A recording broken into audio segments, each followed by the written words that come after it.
दोस्तों नमस्कार, आपका हमारे यूट्यूब चैनल में फिर से स्वागत है। जैसा कि दोस्तों आपको पता है कि हमारा यूट्यूब में बुक रीडिंग का अध्याय चल रहा है, जिसे हम चैप्टर बाय चैप्टर कर रहे हैं। क्योंकि होता क्या है कि बहुत सारी चीज़ें हम समरी तो सुन लेते हैं, बट डिटेल में क्या है वो हम जान नहीं पाते। तो इसी को सोचते हुए मैं अभी स्टेप बाय स्टेप लेके आ रहा हूँ। बट दोस्तों बहुत जल्दी मैं बुक की समरी भी लेके आने वाला हूँ। तो दोस्तों अगर आपको हमारे चैनल पसंद आ रहा है प्लीज लाइक कीजिए, शेयर कीजिए, सब्सक्राइब कीजिए। तो दोस्तों जैसा कि आपको पता है कि हमारी शुरुआत होती है सुबह के साथ, और सुबह की शुरुआत के लिए आपको क्या करना है? सबसे पहले आपको प्रभु का स्मरण करना है। हे प्रभु, आज के इस दिन के लिए धन्यवाद। आज का ये दिन मैं पूरी ऊर्जा के साथ अपने कार्यों पर लगाऊंगा। धन्यवाद, धन्यवाद, धन्यवाद। अपने माता पिता का स्मरण करें, उनका आशीर्वाद लें, अपने गुरुजनों को याद करें, उनका आशीर्वाद लें। तो दोस्तों जैसा कि हमारे 10 अध्याय पूरे हो चुके हैं, और जो हम बुक पढ़ रहे हैं उसका नाम है चिंता छोड़ो सुख से जियो, जो कि डेल कार्नेगी द्वारा लिखी गई है। तो दोस्तों की बुक जिन्होंने लिखी है, तो उन्होंने हमें इतनी सारी बातें समझाई हैं कि अगर हम उनकी एक भी बात को अगर अच्छे से अपने जीवन में उतार सकें, तो हमारा जीवन को आगे बढ़ने से कोई नहीं रोक सकता है। तो दोस्तों देर नहीं करते हुए हम शुरू करते हैं। अध्याय 11। बुरादे पर आरी चलाना व्यर्थ है। बुद्धिमान व्यक्ति कभी बैठकर अपने नुकसान पर विलाप नहीं करते, बल्कि खुशी-खुशी यह सोचते हैं कि किस तरह नुकसानों को सुधारा जा सकता है। ये लिखा है शेक्सपियर ने। यह वाक्य लिखते समय मैं खिड़की के बाहर झांक कर अपने बगीचे में डायनासोर के पैरों के निशान देख सकता हूँ। डायनासोर के पैरों के निशान जो पत्थर में उकेरे गए हैं। मैं इन निशानों को Peabody museum of Yale university से खरीदा है, और मेरे पास म्यूजियम के क्यूरेटर का पत्र है, जिसमें लिखा है कि ये निशान 18 करोड़ साल पहले बनाए गए थे। इन निशानों को बदलने के लिए 18 करोड़ साल पीछे जाने की बात कोई मूर्ख मंगोलियन तक सपने में नहीं सोच सकता। परंतु क्या यह उस बारे में सोचने से अधिक मूर्खतापूर्ण है? अगर हम 180 सेकंड पहले हुई घटना तक पीछे जाकर उसे बदलने की कोशिश करें, और हम में से बहुत से लोग ठीक यही कर रहे हैं। यह सच है कि हम 180 सेकंड पहले हुई घटना के प्रभावों या परिणामों को सुधारने के बारे में तो कुछ कर सकते हैं, परंतु यह संभव नहीं कि हम उस घटना को बदल सकें।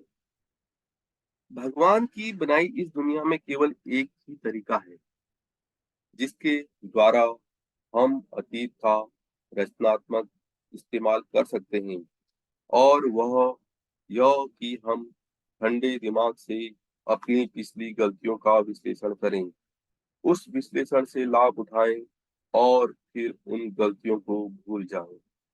मैं जानता हूँ कि यह सच है, परंतु क्या मुझ में ऐसा करने की हिम्मत और समझदारी हमेशा रही है? इस वाक इस सवाल का जवाब देते हुए मैं आपको वर्षों पहले का एक अद्भुत अनुभव सुनाना चाहता हूँ। मैंने एक पैसे का फायदा उठाए बिना अपने हाथ से $3 लाख से अधिक फिसल जाने दिए। यह इस तरह हुआ। मैंने व्यस्त शिक्षा में बड़े पैमाने पर कार्य शुरू किया, कई शहरों में शाखाएं खोली, और ओवरहेड में तथा विज्ञापन पर जमकर खर्च किया। मैं पढ़ाने में इतना व्यस्त था कि हिसाब किताब की तरफ ध्यान देने की मेरे पास न तो फुर्सत थी, न ही इच्छा। मैं इतना मूर्ख था कि मुझे यह एहसास ही नहीं था कि खर्च पर निगाह रखने के लिए मुझे एक योग्य बिजनेस मैनेजर की जरूरत थी। आखिरकार लगभग 1 साल बाद मैंने एक समझदारीपूर्ण और स्तब्ध कर देने वाली सच्चाई का पता लगाया। मुझे यह मालूम हुआ कि जबरदस्त आमदनी के बावजूद हमें कोई फायदा नहीं हो रहा था। पता लगने के बाद मुझे 2 कार्य करने चाहिए थे। पहला, मुझ में इतनी समझदारी होनी चाहिए थी कि मैं वह करता जो जॉर्ज वॉशिंगटन कार्वर ने बैंक फेल होने पर $40,000 गँवाने के बाद किया था, जो उनके जीवन भर की बचत थी। जब किसी ने उनसे पूछा कि क्या उन्हें मालूम था कि वे दिवालिया हो चुके हैं, तो उन्होंने जवाब दिया था, हाँ, मैंने सुना है। और फिर वह पढ़ाने चले गए। उन्होंने इस नुकसान को पूरी तरह से अपने दिमाग से निकाल दिया और दोबारा इसका जिक्र तक नहीं किया। दूसरा कार्य जो मुझे करना चाहिए था, वह यह था, मुझे अपनी गलतियों का विश्लेषण करना चाहिए था और जीवन भर के लिए सबक सीख लेना था। पर ईमानदारी से कहूँ तो इनमें से एक भी कदम नहीं उठाया। इसके बजाय मैं चिंता के महासागर में डूब गया। महीनों तक मैं सकते में रहा। मेरी नींद उड़ गई और वजन कम हो गया। इस बड़ी गलती से सबक सीखने के बजाय मैं आगे बढ़ा और मैंने वही कार्य थोड़ी छोटे पैमाने पर किया। इस मूर्खता को स्वीकार करना मेरे लिए बहुत शर्मनाक है, परंतु मैंने बहुत पहले यह सीख लिया था कि 20 लोगों को यह सिखाना आसान है कि क्या किया जाना बेहतर है, बजाय उन 20 लोगों में से एक 20 लोगों में से एक होने के जो अपनी खुद की शिक्षाओं का पालन करे। काश मुझे यहाँ न्यूयॉर्क में जॉर्ज वॉशिंगटन हाई स्कूल में प्रशिक्षण लेने का सौभाग्य मिला होता और मैंने doctor Paul bran brand wine से कुछ सीखा होता। वह शिक्षक जिन्होंने न्यूयॉर्क की एलन सैंडर्स को पढ़ाया था। सैंडर्स ने मुझे बताया कि उनकी हाइजीन क्लास के शिक्षक डॉक्टर पॉल ब्रांड वाइन ने उन्हें उनके जीवन का एक बहुमूल्य सबक सिखाया। उन्होंने मुझे यह कहानी सुनाते हुए कहा, मैं उस समय किशोर था, लेकिन तब भी बहुत चिंता करता था। मैं अपनी गलतियों पर बहुत सोच विचार और चिंता करता था। अगर मैं कोई परीक्षा देता था तो मैं रातों को जागते हुए और नाखून कुतरते हुए डरता रहता था कि मैं पास हो पाऊंगा या नहीं। मैं अपने किए हुए कामों के बारे में हमेशा यही सोचा करता था कि मुझे इन्हें अच्छे तरीके से करना चाहिए था। मुझे इन बातों को अच्छे तरीके से कहना चाहिए था इत्यादि। फिर एक सुबह विज्ञान की प्रयोगशाला में हमारी क्लास लगी और वहां पर हमारे टीचर डॉक्टर पॉल ब्रांडवाइन ने डेस्क के किनारे पर दूध की बोतल इस तरह रखी थी कि सबको नजर आ जाए। हम सब बैठकर उस बोतल को देखने लगे और हैरान होते रहे कि उसका उस हाइजीन कोर्स से क्या लेना देना है जो वह पढ़ाने जा रहे हैं। तभी अचानक डॉक्टर पॉल ब्रांडवाइन खड़े हुए और उन्होंने दूध की बोतल को सिंक में जोर से पटक दिया और वे चिल्लाए, नाली में गिरे हुए दूध पर अफसोस मत करो। फिर उन्होंने हम सबको सिंक के पास बुलाया और शीशी के टूटे टुकड़े दिखाते हुए कहा, अच्छे से देख लो, क्योंकि मैं चाहता हूँ कि तुम सब इस सबक को जिंदगी भर याद रखो। दूध अब चला गया है, यह अब नाली में बह चुका है। आप कितना भी रो लें, चीख लें, अपने बाल नोच लें, दूध की एक बूंद भी वापस नहीं आने वाली। थोड़ी समझदारी और सावधानी से इस दूध को बचाया जा सकता था, परंतु अब बहुत देर हो चुकी है। अब हम यही कर सकते हैं कि इसे भूल जाएं और अपने अगले कार्य पर ध्यान दें। एलन सैंडर्स ने मुझे बताया, यह घटना मुझे याद रही। हालांकि स्कूल में पढ़े हुए गणित या रोमन को मैं बहुत पहले ही भूल चुका हूँ। इससे मैंने यह सीखा कि यदि संभव हो तो मैं दूध को फैलने से बचाऊं, परंतु अगर यह फैल जाए और नाली में गिर जाए तो मैं इसके बारे में पूरी तरह भूल जाऊं। कई पाठक इस बात पर नाक भौं सिकोड़ेंगे कि इस पुरानी कहावत को इतना ज्यादा महत्वपूर्ण क्यों बनाया जा रहा है। मैं जानता हूं कि यह कहावत पुरानी है, साधारण है और घिसी पिटी है, मैं जानता हूँ कि आपने इसे 1000 बार सुना होगा, परंतु मैं यह भी जानता हूँ कि ऐसी घिसी-पिटी कहावतें सदियों के ज्ञान का निचोड़ हैं। वे मानवीय जाति के अनुभव से उत्पन्न हुई हैं और अनगिनत पीढ़ियों से हस्तांतरित होती आ रही हैं।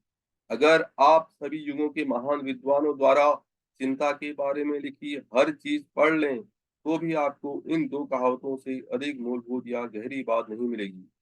पुल जब आए तभी उन्हें पार करो और नाली में गिरे दूध पर अफसोस मत करो। अगर हम नाक भौं सिकोड़ने के बजाय इन दो कहावतों को ही अपनी जिंदगी में उतार लेते, तो हमें इस किताब की जरूरत ही नहीं थी। सच तो यह कि अगर हम सारी पुरानी कहावतों के हिसाब से जीने लगें, तो हमारा जीवन लगभग आदर्श जीवन होगा। पर ज्ञान तब तक शक्ति नहीं बनता जब तक इसे जीवन में उतारा न जाए। इस पुस्तक का लक्ष्य यह नहीं है कि आपको कोई नई बात सिखाई जाए। इस पुस्तक का लक्ष्य जो तो आपको यह याद दिलाना है जो आप पहले से ही जानते हैं, और आपको इसे जीवन में उतारने के लिए उकसाना है, प्रेरित करना है। मैं स्वर्गीय फ्रेड फुलर सेट जैसे व्यक्ति को हमेशा पसंद करता हूँ, जिनमें किसी पुरानी सच्चाई को नए और चित्रात्मक तरीके से बताने की अद्भुत कला थी। फिलाडेल्फिया बुलेटिन के संपादक के रूप में कॉलेज की स्नातक कक्षा को संबोधित करते हुए उन्होंने पूछा, आप में से कितनों ने आरी से लकड़ी को चीरा है? अपने हाथ उठाइए। उनमें से ज्यादातर ने अपने हाथ उठा दिए। फिर उन्होंने पूछा, आप में से कितनों ने आरी से बुरादे को चीरा है? किसी ने हाथ नहीं उठाया। जाहिर है, आप बुरादे को आरी से नहीं चीर सकते। मिस्टर सेड ने कहा, इसे पहले ही चीरा जा चुका है और यही अतीत के बारे में है। जब आप उन चीजों के बारे में चिंता करना शुरू करते हैं जो हो चुकी हैं, तो आप आरी से सिर्फ बुरादा चीरने की कोशिश करते हैं। बेसबॉल के पुराने दिग्गज कॉनी मैक जब 81 साल के थे, तो मैंने उनसे पूछा था कि क्या वे कभी उन मैचों के बारे में चिंता करते थे जिनमें वे हार जाते थे। अरे हाँ, मैं ऐसा करता था, कॉनी मैक ने बताया, परंतु मैंने यह महत्वपूर्ण कार्य बहुत समय पहले छोड़ दिया है। मैंने पाया कि इससे मुझे कोई फायदा नहीं हो रहा था। आप अनाज को उस पानी से नहीं सान सकते जो नदी में आगे निकल चुका है। नहीं, आप अनाज नहीं सान सकते और आप लकड़ी के लठ को भी उस पानी से नहीं चीर सकते जो पहले ही नदी में आगे निकल चुका है। परंतु आप अपने चेहरे पर झुर्रियों और पेट में अल्सर जरूर चीर सकते हैं। एक बार मैं जैक डेम्पसी के थैंक्स गिविंग पार्टी में डिनर कर रहा था, तब उन्होंने टर्की तथा क्रेनबरी सांस खाते हुए उस लड़ाई के बारे में बताया जब वे हैवी वेट चैंपियनशिप में टनी से हार गए थे। जाहिर था इससे उनके अहम को चोट पहुंची थी। उन्होंने मुझे बताया, उस लड़ाई के बीच में मुझे अचानक महसूस हुआ कि मैं बूढ़ा हो गया था।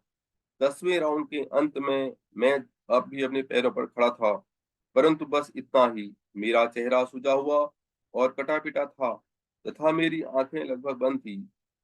मैंने देखा कि रेफरी जीन टनी का हाथ विजय की मुद्रा में उठा रहा था।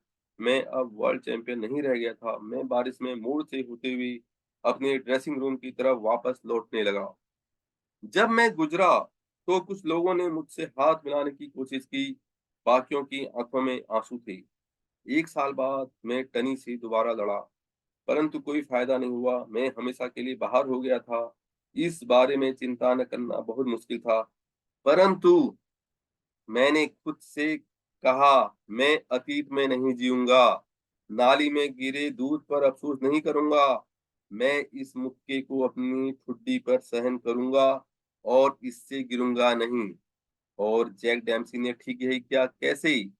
अपने आप से बार बार कहकर, मैं अतीत के बारे में नहीं चिंता करूंगा, क्योंकि अगर उन्होंने ऐसा किया होता तो उन्हें अतीत की चिंता जरूर सताने लगती। उनका तरीका यह था, उन्होंने अपनी हार स्वीकार कर ली और उसे भूलकर अपना पूरा ध्यान भविष्य की योजना बनाने पर केंद्रित किया। उन्होंने ब्रॉडवे में जैक डेम्सी रेस्तरां शुरू किया और 57वीं सड़क पर ग्रीन नॉर्दर्न होटल खोला। उन्होंने इनामी मुक्केबाजी को प्रोत्साहित किया और बॉक्सिंग का प्रदर्शन किया। उन्होंने अपने आप को रचनात्मक कामों में इतना व्यस्त कर लिया कि उनके पास अतीत के बारे में चिंता करने का न तो समय था, न ही रुचि थी। जैक डेम्सी ने कहा, चैंपियन के रूप में मैं जितना खुश था, पिछले 10 सालों में मैं उससे ज्यादा खुश रहा हूँ। डेम्सी ने मुझे बताया कि उन्होंने ज्यादा पुस्तकें नहीं पढ़ी हैं, परंतु बिना जाने ही वे शेक्सपियर की सलाह पर अमल कर रहे थे। बुद्धिमान व्यक्ति कभी बैठकर अपने नुकसान पर विलाप नहीं करते, बल्कि खुशी-खुशी यह सोचते हैं कि किस तरह नुकसानों को सुधारा जा सकता है। जब मैं इतिहास और जीवनियाँ पढ़ता हूँ तथा मुश्किल परिस्थितियों में लोगों का व्यवहार देखता हूँ, तो मैं लगातार आश्चर्यचकित और प्रेरित होता हूँ कि कई लोगों में अपनी चिंताओं और दुखों को मिटाने की योग्यता होती है तथा वे काफी सुखी जीवन बिताते हैं। मैंने एक बार सिंह सिंह जेल की यात्रा की और जिस बात से मुझे सबसे ज्यादा हैरानी हुई वह यह थी कि वहां के कैदी आम आदमियों जितने ही खुश नजर आ रहे थे। मैंने इस बारे में जब सिंह सिंह जेल के जेलर लुइस ई लॉज से पूछा तो उन्होंने मुझे बताया कि जब अपराधी सिंह सिंह जेल में आते हैं तो पहले तो वे द्वेष और कटुता से भरे होते हैं, परंतु कुछ महीनों के बाद ज्यादातर समझदार कैदी अपने जीवन की स्लेट से दुर्भाग्यों को मिटा देते हैं और जेल के जीवन को शांति से स्वीकार कर लेते हैं तथा इसका पूरा आनंद लेने लगते हैं। लॉज ने मुझे एक कैदी एक माली के बारे में बताया जो जेल की दीवारों के भीतर सब्जियां और फूल उगाते समय गाया करता था। सिंह सिंह जेल का वह कैदी जो फूल उगाते समय गाता था, हम में से ज्यादातर लोगों से अधिक समझदारी का परिचय दे रहा था।